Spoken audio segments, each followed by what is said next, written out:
في حته اسمها ابو زنيمه في سيناء، جميع المعادن اللي موجوده فيها تجعل من مصر دوله خلال 36 شهر اغنى من ال6 دول خليجيه. هدي مثل بسيط قوي علشان تعرفي مدى الامكانيات. المنطقه دي فيها رمل زجاجي درجه نقائه 98.5%.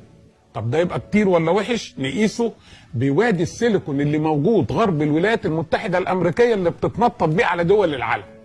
مش كده؟ درجه نقاء هناك 69.5%، انت 98.5. حاجه محترمه. تمام. انا بصدره بالطن لان انا راجل خام. احنا ناس خام هنا، بنصدره بالطن كده خام. الطن ب $12 ياخدوه 3 دول مننا، اكبر 3 دول، هو دول كتير بس اكبر 3 دول تركيا وايطاليا واسرائيل. تمام. بيصدر الطن ب $12. تاخدوا ال3 دول دولت يعملوا منه 3 مراحل.